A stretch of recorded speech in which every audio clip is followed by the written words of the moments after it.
Of course, we also have our expert in-house, Robert Suhr. Yeah, as we check the weather, despite that recent rain pace that some of us saw, let's head on over to Robert. It really didn't impact the drought monitor much, though, did it? Yeah, and there's some, upset people over that.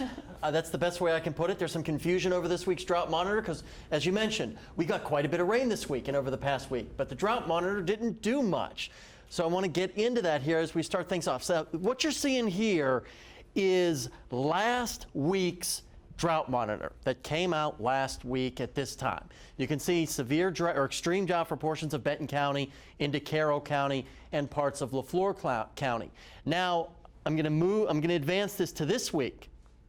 Yeah, doesn't do much. And I can toggle this a few times so you can see there's not a lot of reduction in the drought here in Benton County, at least of the extreme drought. We had a reduction here across central portions of Arkansas from last week to this week. And people are wondering, okay, well, we got all of this rain this week. Why wasn't the drought reduced? Well, the people that put the drought monitor together, they have a data cutoff of 8 a.m. on Tuesdays.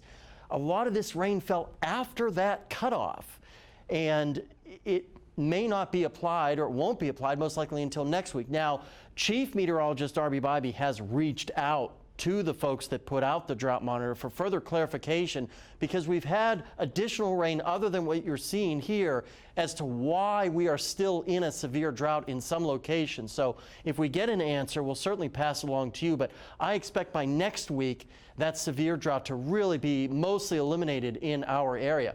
Looks like we might have something going on here on I-49 headed north in Lowell, as I'm seeing there, but it is 86 right now in Lowell with a heat index there of 91. Elsewhere across northwest Arkansas, temperatures mainly in the mid-80s and lower 90s. River Valley, some puffy cumulus clouds as we're high atop Kavanaugh Hill and Poto, 91 degrees right now. And across the River Valley, mostly lower to mid-90s across the area. There's all that lovely dry air continuing to pour into our area, which is why our dew points, lower 60s for the most part, very, very comfortable out there. As we take you hour by hour, you're not going to notice much.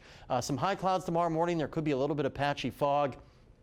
But for the most part, a very nice day for your Friday as we wrap up the work week, and even heading into Friday night, no problems, and Saturday morning looks very comfortable as well. Lows tonight, a few of you in northwest Arkansas in the deeper valleys could reach the upper 50s for lows, and we'll rebound tomorrow back into the 90s yet again. And we keep warming up as we get into next week.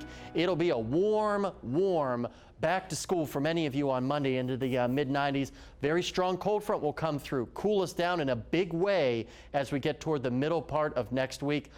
I finally pulled the trigger on that 100-degree day on Monday in the River Valley. It is going to be a toasty day heading back to class for students in the River Valley, but it doesn't last long as we're back into the 80s, back below average middle of next week. Stay with us. We'll have more 4029 news at 5 after the break.